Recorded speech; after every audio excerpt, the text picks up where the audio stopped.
Hi guys, നമ്മുടെ പുതിയ Amritsar vlog സീരീസിലേക്ക് എല്ലാവർക്കും സ്വാഗതം.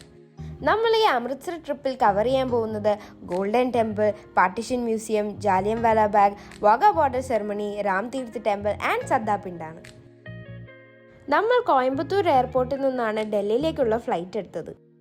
ഞങ്ങളുടെ ഫ്ലൈറ്റ് 3 hours ഡിലേ ആയതുകൊണ്ട് നമുക്ക് ഫ്രീ ആയിട്ട് സാൻഡ്വിച്ചും ജ്യൂസും ഒക്കെ തന്നിട്ടുണ്ടായിരുന്നു. അങ്ങനെ അവസാനം നമ്മൾ ഫ്ലൈറ്റിൽ കയറി. ഫുഡ് കഴിച്ചിട്ടാണ് ഫ്ലൈറ്റിൽ കയറുന്നതെന്നുണ്ടെങ്കിലും കയറി കഴിയുമ്പോൾ നമുക്കൊരു വിശപ്പ് പതിവാണ്. പിന്നെ മെനുവിൽ 400 രൂപയുടെ പ്ലാസ്റ്റിക് മാഗി കഴിക്കാൻ താല്പര്യമില്ലാത്തതുകൊണ്ട് ഞങ്ങളൊരു സ്നാക്സ് ആണ് വാങ്ങിച്ചത്. അതിൻ്റെ കൂട്ടത്തിൽ തന്നെ കോംപ്ലിമെൻ്ററി ആയിട്ട് നമുക്കൊരു ക്യാപ്ചീനോ അവർ തന്നു.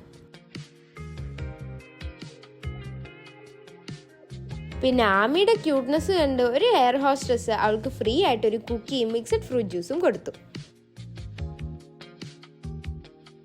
ഡൽഹിയിൽ നിന്ന് അമൃത്സറിലേക്ക് നമ്മൾ ട്രെയിനാണ് ബുക്ക് ചെയ്തിരുന്നത്.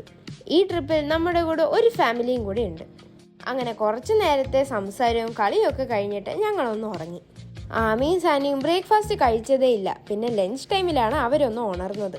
ട്രെയിൻ ഫുഡ് ആയതുകൊണ്ട് ഞങ്ങൾ വെജാണ് പ്രിഫർ ചെയ്തത്. ബ്രേക്ക്ഫാസ്റ്റിന് അവർ ബ്രെഡും വെജ് കട്ട്ലറ്റുമാണ് പ്രൊവൈഡ് ചെയ്തത്. ലഞ്ചിന് jeera rice, roti, paneer, dal sabzi and ice cream എല്ലാം ഉണ്ടായിരുന്നു. പിന്നെ ഞങ്ങൾ എല്ലാവർക്കും കമ്പനി ഉണ്ടായിരുന്നത് കൊണ്ട് ട്രെയിനിൽ 5 മണിക്കൂർ എങ്ങനെയാണ് പോയതെന്ന് തന്നെ അറിഞ്ഞില്ല. ട്രെയിനിലാണെങ്കിൽ Delhi to Amritsar 5 to 6 hours journey ഉണ്ടാവും. ഏകദേശം ഒരു 2 PM ആയപ്പോഴത്തേക്കും ഞങ്ങൾ അമൃത്സർ എത്തി. റെയിൽവേ സ്റ്റേഷൻ്റെ അടുത്തുള്ള ഒരു റൂം തന്നെയാണ് ഞങ്ങൾ ബുക്ക് ചെയ്തിരുന്നത്. റൂമിൽ കയറി ഒന്ന് ഫ്രഷ് ഒക്കെ ആയി ഞങ്ങൾ നേരെ പോയത് ഗോൾഡൻ ടെമ്പിളിലേക്കാണ്. സിഖ് ഗുരുദ്വാരകളിൽ പ്രഥമവും അതിവിശുദ്ധവുമാണ് അമൃത്സറിലെ ഗോൾഡൻ ടെമ്പിൾ. ഹർമന്ദർ സാഹിബ് എന്നും ഇത് അറിയപ്പെടുന്നു. ഹർമന്ദർ സാഹിബിന് 4 വാതിലുകളുണ്ട്. ജാതിമത വ്യത്യാസമില്ലാതെ എല്ലാ മനുഷ്യർക്കും കടന്നു വരാം എന്ന് അർത്ഥം വയ്ക്കുന്ന 4 വാതിലുകൾ. ഡെയിലി 100,000-ലധികം ആളുകൾ ആരാധനയ്ക്കായി ഇവിടെ എത്തുന്നു.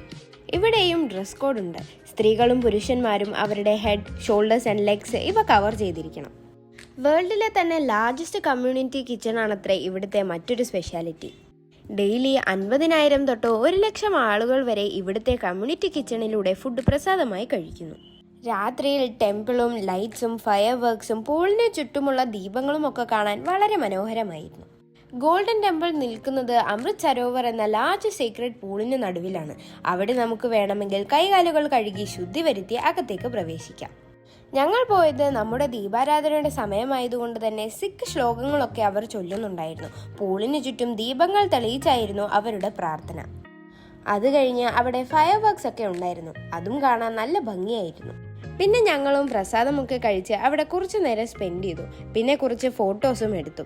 റീൽസ് ഒന്നും അവിടെ ഷൂട്ട് ചെയ്യാൻ പാടില്ല. കൂടുതൽ പോസ് ചെയ്യുന്ന ഫോട്ടോസും പാടില്ല. കുന്തം പോലുള്ളൊരു അയൺ സ്റ്റിക്ക് പിടിച്ച സെക്യൂരിറ്റീസ് ചുറ്റുമുണ്ടാകും. നല്ല ക്വാളിറ്റി ഫുഡാണ് അവർ പ്രസാദമായിട്ടും കമ്മ്യൂണിറ്റി കിച്ചണിലും കൊടുക്കുന്നത്. ഞങ്ങൾ പോയ സമയത്ത് ചപ്പാത്തി, സബ്ജി, ദാൽ, ഖീർ ഇതൊക്കെയാണ് ഉണ്ടായിരുന്നത്. ടെമ്പിളിന്റെ ചുറ്റും കുറച്ച് ഷോപ്പിംഗ് സ്ട്രീറ്റ്സ് ഒക്കെ ഉണ്ട്. അവിടുന്ന് ഞങ്ങൾ കുറച്ച് ലോക്കൽ ഷോപ്പിംഗ് ഒക്കെ ചെയ്തു. ടെമ്പിളിന്റെ ഒരു 2 kilometer റേഡിയസിനുള്ളിൽ നോൺ വെജ് റെസ്റ്റോറൻറ്റ്സ് ഒന്നും അവൈലബിൾ അല്ല. ഈവൻ മക്ഡൊണാൾഡ്സിൽ പോലും വെജിറ്റേറിയൻ ഫുഡാണ് പ്രൊവൈഡ് ചെയ്യുന്നത്. അതുകൊണ്ട് ഞങ്ങൾ റൂമിൽ പോയി ഒന്ന് ഫ്രഷ് ആയതിനു ശേഷം നല്ല നോൺ വെജിറ്റേറിയനും വെജിറ്റേറിയനും ഫുഡ് കിട്ടുന്ന പഞ്ചാബി ഹോട്ടലിലേക്കാണ് പോയത്. Punjabi non veg and veg food നമ്മൾ കഴിച്ചു. ഫുഡിൻ്റെ കാര്യത്തിൽ ഇവിടെ നല്ല ക്വാളിറ്റി ആൻഡ് ഡെലീഷ്യസ് ഫുഡാണ് പ്രൊവൈഡ് ചെയ്യുന്നത്. അങ്ങനെ നല്ല ഫുഡൊക്കെ കഴിച്ച് കുറച്ച് നേരം റിലാക്സ് ചെയ്ത് ഞങ്ങൾ നേരെ റൂമിലേക്ക് പോയി. റൂമിലേക്ക് വരാൻ വേണ്ടി അവിടുത്തെ ലോക്കൽ ട്രാൻസ്പോർട്ടായ ടുക്ടുക്കാണ് ഞങ്ങൾ ഓപ്റ്റ് ചെയ്തത്. അതൊരു നല്ല എക്സ്പീരിയൻസ് ആയിരുന്നു. ടുക്ടുക്കിലെ അങ്കിള് വളരെ ഫ്രണ്ട്ലി ആയിരുന്നു. ഞങ്ങൾക്ക് നെക്സ്റ്റ് ഡേ കവർ ചെയ്യേണ്ട സ്ഥലങ്ങളെക്കുറിച്ചും എങ്ങനെ പോകണം, അവിടത്തേക്കുള്ള ദൂരം എല്ലാം കൃത്യമായി അദ്ദേഹം പറഞ്ഞു. ഞങ്ങൾ വീഡിയോ എടുക്കുന്നത് കണ്ടപ്പോൾ പുള്ളിക്കാരൻ ലൈറ്റ് ഒക്കെ ഇട്ട് കുറച്ചുകൂടെ പോസ് ചെയ്തിട്ടാണ് പിന്നീട് സംസാരിച്ചത്. അങ്ങനെ ഞങ്ങളുടെ അമൃത്സറിലെ ഫസ്റ്റ് ഡേ 100% വർത്തായി എന്ന വിശ്വാസത്തിൽ ഇവിടുത്തെ മറ്റൊരു ടൂറിസ്റ്റ് ഡെസ്റ്റിനേഷനുമായി നമുക്ക് കാണാം. जैसे गोल्डन टेम्पल पास में है, पहले आएगा जलियांवाला बाग, फिर गोल्डन टेम्पल, उसके आगे आ जाओ पार्टीशन म्यूजियम, वो देख लो पार्टीशन म्यूजियम। अगर उसके पास आपके पास टाइमिंग है फिर 3:30 चले जाओ।